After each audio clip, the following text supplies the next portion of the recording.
Hey, Cavs fans. Welcome to the Cavs Pick and Roll podcast, the podcast for diehard fans by diehard fans. I'm Alex, and I'm here with Corey. Well, Corey, how are these playoffs treating you? We are in the thick of it now, Alex. I'm loving it.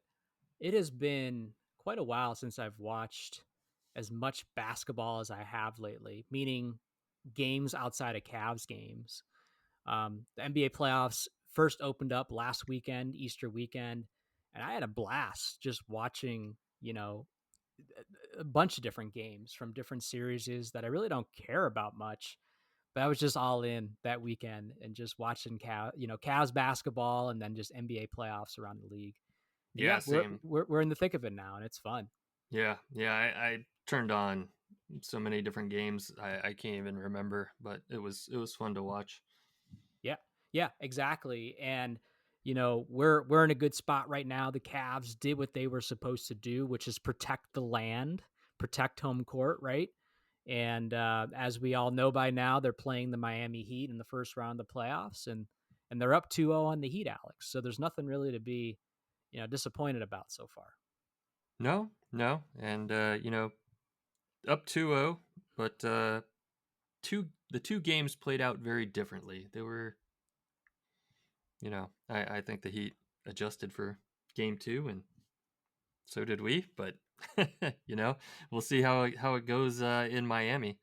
Yeah, yeah. I mean, playoffs are always a chess match. Spoelstra has been around for a long time. I think I heard that he's the second most tenured coach, only behind Popovich, who has been out for a good portion. He missed a good portion of the season with health issues. So you can argue that Spoelstra is the most veteran coach in the NBA today. And of course, he was going to make adjustments, and we'll talk about that because that was more in game two, right? But yeah, totally gonna expect that, and yeah, I can't wait to talk about these next games that are on the road, which more adjustments will be made, and the Cavs will need to make some too to continue being successful.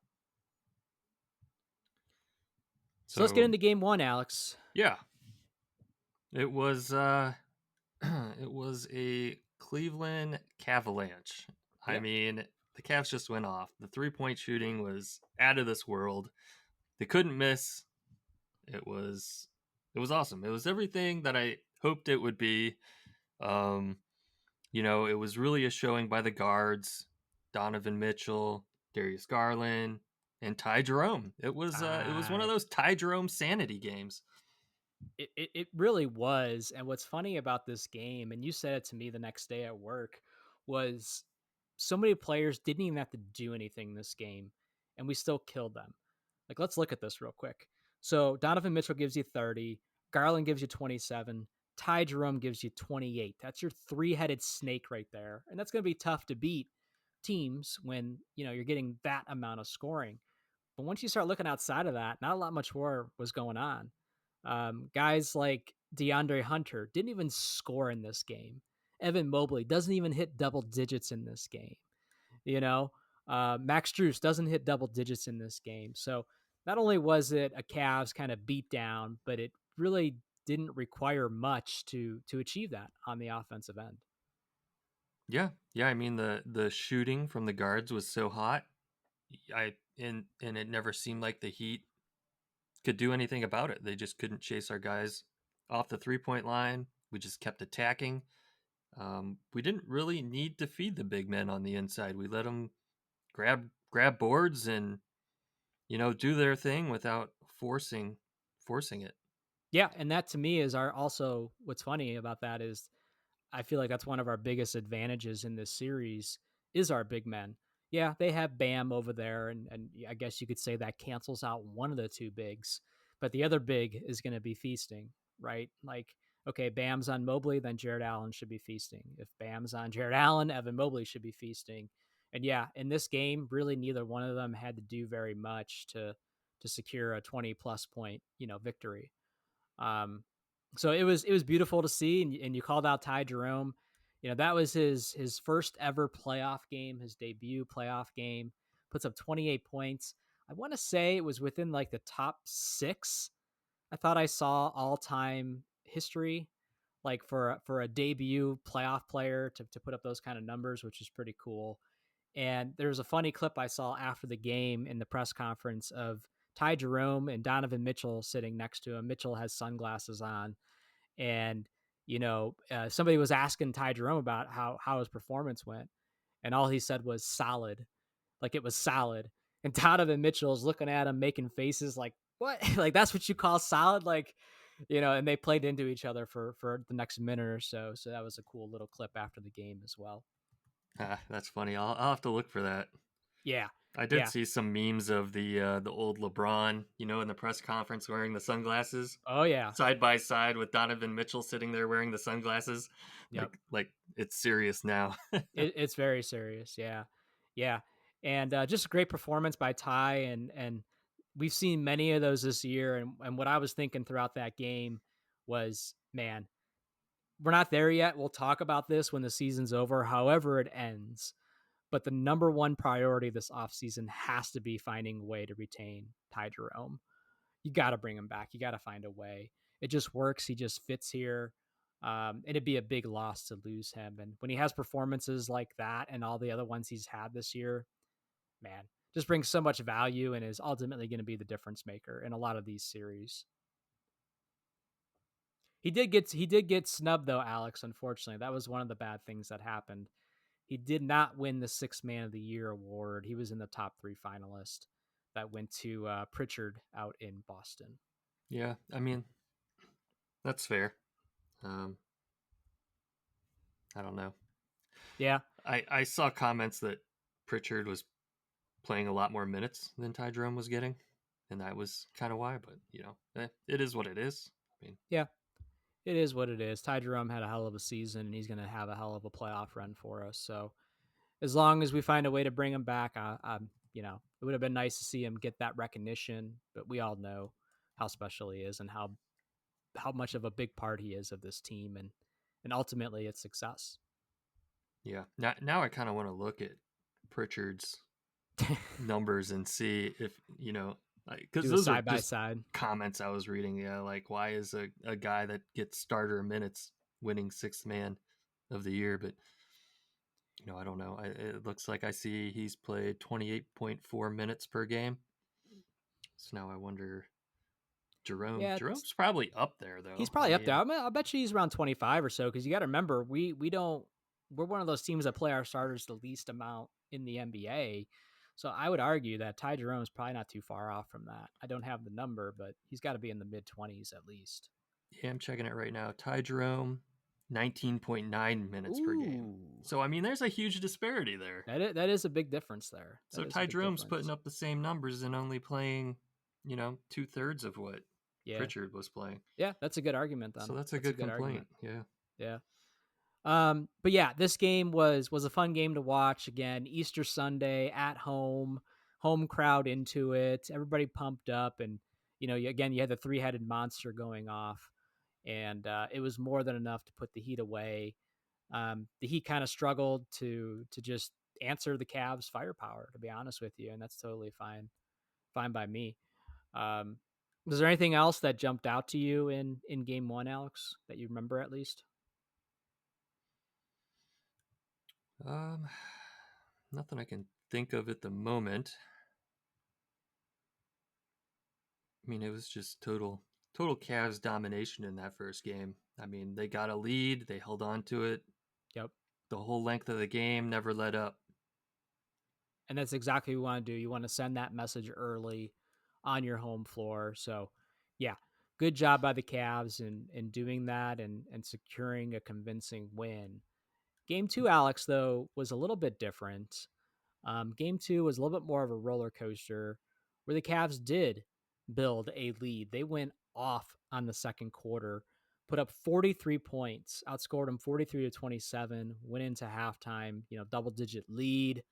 But the second half, they struggled a little bit scoring wise and it allowed Miami to make the game interesting. And even, I was getting nervous at the end, Alex, that the Cavs were going to, let this one slip through. And then they ended up taking control again late in the game to secure the win. But you were saying it before we recorded. It looked like Miami made some adjustments, right? Yeah, I think Miami made some adjustments, and honestly, I think the Cavs just kind of took their foot off the gas pedal a little bit. They started settling and not moving the ball as much. There was quite a bit of ISO play from from Spida that I would he should have been kicking the ball around a little more.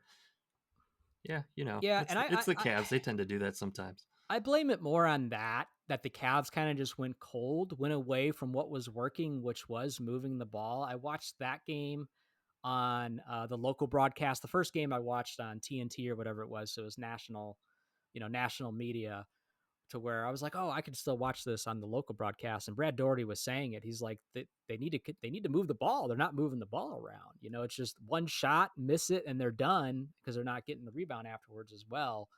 And it just, the Cavs offense wasn't that great the second half. And Miami was starting to hit shots. Hero had a game. He gives you 33. And then Davian Mitchell, who's filling in for Terry Rozier right now, came alive and give you 18 in this game. And, Highsmith gives you 17. Like, they had good, well balanced scoring. They had what? Let's see, 1, 2, 3, 4, 5, 6 guys in double digit scoring. That's usually what the Cavs do. And they weren't playing their game that second half, and allowed Miami to get back into it and make things very interesting. Yeah. Well, I think like I was saying, the Heat made some adjustments. They shortened their rotation down quite a bit. I think they only played maybe 8 guys. The Cavs still playing 10 guys. They're still going pretty deep into the bench, trying to keep guys healthy, which is probably the most important thing. Absolutely. Absolutely. And, in this game too was a little bit different because in the first game, a guy like DeAndre Hunter didn't really give you anything on the offensive end. He gives you 12. Strus gives you 14. Evan Mobely gives you 20. He only gave you 9 the first game. But then Ty Jerome didn't have that same offensive splash he did the first game, finishes with only 6. So, but that's the thing about this team and having that depth. You don't need Ty Jerome to go off every game. You don't need Donovan Mitchell to put up 30 plus every game. That's the beauty of this team. And a little bit more well balanced scoring this game. Just again, that second half, they weren't moving the ball, they weren't playing their game, and just Miami was hitting shots, and it allowed them again to make it interesting. I do got to Speaking, I do go got ahead, to call out something. call it The out, man. the officiating. Uh, Holy crap, was the officiating terrible. Especially in this game, Is Tony it was pretty Brothers? bad. I think it's time to Yeah, hang it up. It's time to hang it up. You're making bad calls left and right, absolutely blind. I mean, I give him respect that, every time there's a coach's challenge, that it seemed like they were correcting the calls and admitting they were wrong and then making the yes, right call. But it's plain as day that the wrong calls are being, it was, I don't know. Both coaches used their coaches' challenges and were successful and every we're time. successful. Yeah, Yeah. and again, Brad Doherty, and John Michael were both calling out a lot of those calls too. Doherty more than John. It's just that's a horrible call. You know what Yeah. I mean? And yeah, that plays a factor as well. Definitely doesn't help when those calls are going against you. But yeah, you're right. At least in the coaches challenge scenarios, Atkinson was able to win both of those. So that made it a little bit better. But hey, you're gonna have that. Now this series shifts to Miami, so now you don't have the home crowd anymore, but you don't always know if the officiating is going to be leaning more your way or the other way as well. And the Cavs got to be ready for that. I don't, You I don't, got to I don't know that I would say it was leaning one way or the other. I think the calls were just just, you know what I mean? terrible Just, on both yeah, sides of the horrible, ball. horrible Yeah. calls. Yeah. Yeah, It was yeah, just yeah, bad all the way around. yeah. Totally, totally.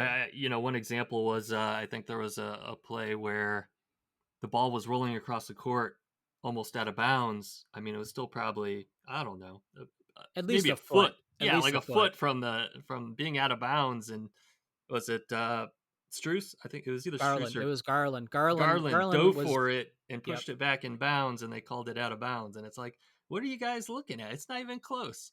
Yeah. Yeah. Exactly. And luckily that was one of the ones that they overturned because yeah, that was a bad call But for it's a sure. waste of a coach's challenge. It It's an is. absolute waste because it's a call that wasn't close, should have never been wrong to begin with. Imagine though if coach's challenge didn't exist and that call happens, goes through, there's no way to review it, The no way way it to used to reverse be. it. The Yeah. way it used to be, right? There never was, there wasn't coach's challenges the last 30 years. That's within maybe the last decade or even less. So At least there's the opportunity to correct it now, because certain situations, at the end of the game, that could be a huge call that goes against you and could potentially cost the game. So speaking of rotations, Alex, what do you think about the Cavs rotation so far? Are you pretty happy with it? Are you wishing somebody was playing that's not? Is there too many people playing? Not enough people playing? Kind of what's your thoughts so far, from what you've seen as far as a rotation? No, I think the rotation's been pretty good. Kenny's kind of stuck with the 10-man rotation that we pretty much used all regular season. He hasn't shortened the rotation yet, which I think is good because it keeps our starters minutes down, tries to keep guys healthy, tries to keep the guys that don't get as many minutes still involved in the game, which is critical because you never know when someone is going to go down and one of those guys is going to have to step up. And now they're getting all this playoff experience. I saw during the broadcast, they showed a number of playoff games for all the Miami players versus the Cavs players, and it was like almost double, right? Like Hmm. that Heat team is a bunch of veterans mostly. They've all been through so many playoff games, and the Cavaliers really haven't. Just the last couple seasons have they been getting playoff experience. So we're kind of outmatched in the experience category, but I think Atkinson is doing a great job with the rotation and the game plan, and yeah, everything's going the way that I hope that it would go. Yeah, I mean, listen, this is the formula that worked for the regular season. Not loading your starters up in 35 plus minutes per game. So why would you go away from that? And was one of my complaints when JB was here. He would always shrink his rotation to 7 or 8 guys. So yeah, I was very happy to see that Atkinson didn't do that. Um, and I'll say this: he's rolling with, Ty Jerome and Jandre Hunter, obviously, but Sam Merrill getting a lot of time right now. He's probably the next most. I know it's only been 2 games, but after Jerome and Hunter, he's the next guy that has so far gotten the most amount of minutes. 24 in game one and 19 in game two. And listen, he hasn't done anything spectacular yet on the offensive end. He's hit a couple threes here and there, but I don't remember if it was you and me talking or me and somebody else. But man, Ty Jerome's out there hustling on both ends of the floor, and he's matched up against Hero, and Hero's going to get his buckets, but he's out there trying, he's out there hustling, and he's making little plays here and there too. If you're noticing, so and then Akuro's getting a couple minutes, nothing crazy. And Dean Wade, he's barely getting a few minutes. Kind of seems to be the odd man out, Right. which makes sense with Hunter here now. But are you Yeah. surprised by Atkinson going with Merrill as much as he is so far, or is there anybody else that isn't playing that you feel should be playing more? Well, you kind of touched on it a little bit already. Like Sam Merrill seems to have leapfrogged Isaac Okoro. Yeah, Um, I think it just depends on the matchup. Clearly, Okoro is the better defender, but Merrill's got that 3-point shot, spreads the floor a little more. And Merrill, he's really stepped up on the defensive end himself. So it's kind of a toss up there between those two to me. I think yeah. it just depends what's happening on the court, and I think that they've found Merrill to just be a little more effective against the Heat so far, and they'll probably keep going with it until they feel like they need to shake it up. Yeah, exactly. No, that makes total sense. We all know Merrill can be a lethal weapon, and he'll have one of those games. He'll have a couple of those games, right, throughout this playoff run. So now, Alex, the Cavs take care of business at home. They're up 2-0. This series is now shifting to Miami, where the Cavs will be on the road.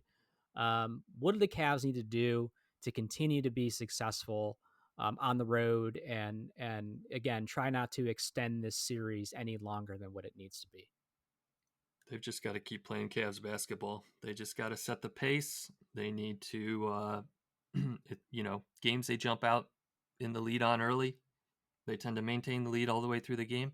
That's what they need to do. They just need to keep coming out swinging. The heater at home. They got the home crowd on their side. They're going to be playing a little more physical. You just know it. Still no sighting. I know Kevin Love is out for personal reasons. Yeah. Scary Terry's out. Um, so that's interesting. Yes, going. So this game is Saturday this weekend, 3 o'clock. So I think the Cavs can really make a statement if they go out and find a way to win game three, really have a commanding lead on the series, then puts a lot of doubt mentally in the Miami Heat team and fan base. And I would love it if this series did not return back to Cleveland and the Cavs, were to sweep them. But if that doesn't happen, at the very least, find a way to split the series, right? And end it back in game five, here in Cleveland. But I agree. The Cavs just need to keep their composure, play their brand of basketball. One thing we didn't call out in game two, Mitchell did take over in that fourth quarter, which was amazing, knocking down 3-pointers. I forget how many points he ended up scoring in the fourth quarter, but that really was the difference. But I only want that to be used in moderation, right? Because you Yeah. don't want that ISO ball, that hero ball in the second quarter of a game on the road just because you're down 15. Like again, I want to see how did the Cavs react in a scenario where they're in an uncomfortable situation? Do they revert to something like that, or do they battle back the right way, play team basketball, move the ball, get everybody involved, and do it the right way? Yeah, Mitchell was clutch. He definitely had He some was. He was. back-breaking shots there at the end, both three-pointers and driving and getting to the hoop. But Yeah. it's not something we want to rely on. No. Um, No. that's also kind of touches on when I was talking about the Cavs kind of got stuck playing ISO ball and Hmm. move the ball around, try to see if you can get something else before you start just bringing the ball down court and heaving a three. I mean, I'll be yeah, honest. A couple of those he shot. A couple of those he shot as he's rising up. I'm like, why are you yeah, shooting this? yeah. It's And then, because and he's trying to draw. He's I trying to know, but draw but a then it goes foul. in. But then it goes in, and Yeah, I'm like sending text messages out like, "Holy shit!" a lot of And times he does that. He doesn't get the call though, and then it's just a turnover. there So was it's he he risky. he hit a couple threes in a row, and I was like, he had the ball again at one point, and I was like, "There's no way he's not going to shoot this," and he ends up dishing it off to like I don't know if it was Max Struess. I forget exactly who it was. I think it was Struess, and he threw up an air ball. I'm like, oh come on! After Mitchell goes off for like your last 12 points, you dished it off to somebody, and they throw a clunker off the didn't even hit the Yeah, rim. I do But it, remember it that. it was a pretty cool performance, and really it did help secure winning that game, and that's why you have Donovan Mitchell on the team to be that guy in those scenarios. But Yeah, yeah, I want to see them get back to playing that team basketball and just moving that ball, because when they were doing that in the second quarter, it was a beautiful thing to see, and the Heat had no answer for it. yeah, Making and that five, was 6, 7 passes before you're shooting that shot. There's no team that's going to defend that. that was Mitchell in game one, or not Mitchell, Garland in game one. Yeah, At the end of yeah. game one, every time the Heat tried to string together a run, He Garland put it was away. Yeah, hitting a three and yep. you know blowing a Doing the kiss kiss, to him, the and kiss, the kiss of death, the kiss of death. So yeah, I'm excited to see what the Cavs do on the road now against the Miami Heat. They play Saturday and Monday, I want to say it is. So that's good. Um, how about we talk about some other Cavs news? Evan Mobely becomes the first player in Cavaliers franchise history to win Defensive Player of the Year. Man, I'm so happy for Mobley. yeah, that's awesome. Congratulations, Devin Mobley. That's a huge award. Well deserved. Well deserved. And really, he had that kind of cements the breakout season, right? His numbers went up as far as his averages. He's an all-star, wins defensive player of the year. Like this was the breakout year we've been waiting for Mobley, right? And it took a little bit longer than I think we all anticipated. This is year what, 4 now. But he's here. He's arrived. He'll be a household name moving forward, and is only going to continue to improve and continue to receive that recognition. But I was very happy to see him get it, especially after Ty Jerome missed out on Sixth Man of the Year. Yeah, yeah, absolutely. And then what's the other one, Alex? Wasn't there another bit of recognition for the Cavs with Atkinson? Yeah, Atkinson got Coach of the Year from the Coaches Association. That's where all the fellow coaches in the NBA, his peers, vote for the coach of the year, and Kenny Atkinson won that. Yeah. So very cool. I mean, getting some recognition, right? We'll take that all day here in I'd say Cleveland. that's even a better award than the actual NBA coach of the year, which is just voted on mostly by the media, right? So Right, right. And being, that one hasn't been announced yet, I don't believe, right? I don't believe so. Okay. So there's still a chance that Atkinson He's can one of win the that as finalists. They well. said the three finalists. I can't remember who the other two were. Probably OKC coach, and yeah, I have no idea on the third one. But yeah, I don't know how many other awards there are to announce yet, besides like MVP and Coach of the Year. But pulling for Atkinson, it would be well deserved, and it would be cool to also add to the team's accomplishments this year. Yeah. So, besides all that, Alex, we both mentioned how we've been watching other games. Has there any games or any series or anything else going around the NBA that has stuck out to you since the playoffs started? I've been watching quite a few games here and there. I watched the OKC Memphis game last night where Memphis got up by 29. I didn't turn it on until the third quarter. Mm-hmm. Memphis was up by 26, and Ja Morant was already out. He had gotten hurt. Injured, yeah. Yeah, and man, I was hoping Memphis would hold on and steal a game from them, but they just couldn't do it. They just slowly gave up that lead. OKC chipped away. They just had no answer for Chet Holmgren. So yeah, it's a good series. Hopefully, Ja Morant's okay, and Memphis will have another shot at him. Yeah, I don't.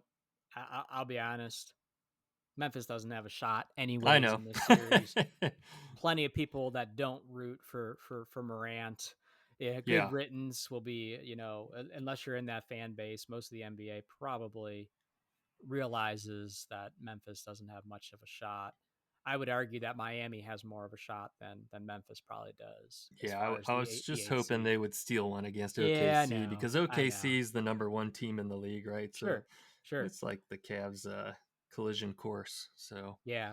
Another injury I saw was Jimmy Butler went down. Jason Tatum, I believe, um, was down, but I don't remember if he played or not in the last game. If it was just he was down for a little bit and ended up being able to come back the next game, because I think it was game one where he went down and left, but I didn't see if he played game two or not. you're talking about Tatum? Yeah, He had the wrist yeah.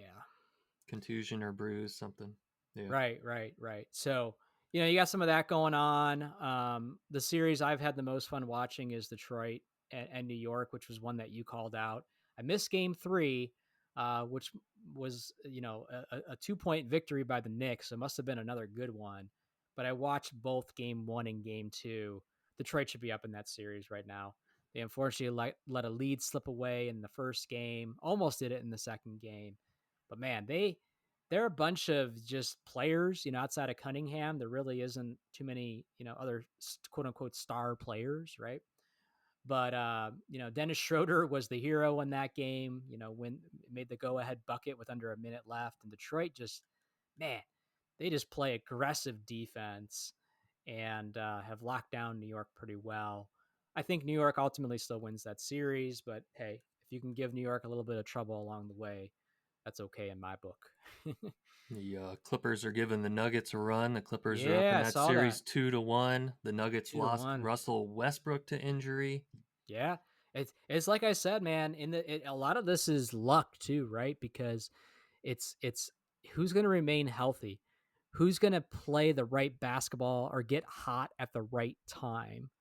Right? Because the Nuggets, if I remember, they finished the 4 seed, right? So they had the home court advantage in this series, and they're down 2-1 right now. Not an ideal place to be in. And then also to lose, a core player in your rotation. You could say what you will about Westbrook, but he's capable of putting numbers up on the board. That's a big blow. That's like us losing Max Strus or something like that, right? Not ideal, not ideal, especially to be down in that series now. So yeah, it's interesting. The first round of the playoffs is starting to slowly play out, and it's going to be interesting to see how everything else kind of shakes out. Boston is taking care of the Orlando Magic, but Boston's definitely getting their licks along the way, They're Alex, getting beat because up. they're getting beat up. Porzingis is getting elbowed and blood gushing everywhere, and Tatum goes down for, a little injury. I saw a clip of Al Horford just getting plowed, knocked over by somebody, and he's not a small guy. Like Orlando, this is the reason why I didn't want to play Orlando, because they're young, they're aggressive, they're a little bit, not, I wouldn't call them dirty, but they just, they got nothing to lose, right? So why not? Yeah. Yeah, they're getting beat up like they beat us up last season Yeah, in that exactly. first round. And man, if we could have stayed healthy, we could have had a championship last season. I still I still think that. Yeah. And now Boston's finding out. Yeah. Yeah, totally. Well, I think that's everything. We just wanted to do a quick episode, talk about, what's going on in the Cavs Heat series so far, and quickly touch base on some of the other topics we talked about and what's going on around the NBA and the playoffs. Alex, if you got nothing else, we could wrap up. Yeah, I say let's wrap it. All right. Well, thank you, Cavs fans, as always, for tuning in and listening. And Alex, you want to let them know where they can follow us and connect with us. Follow us on Twitter at Cavs Pick and Roll. Shoot us an email, cavspickandroll@gmail.com. Follow us on Facebook, Instagram, Tumblr. Watch this episode on YouTube. Click like, subscribe, leave us a rating or review. We'd appreciate it. All right, Cavs fans, there it is. We will talk to you again soon. Peace out, Cavs.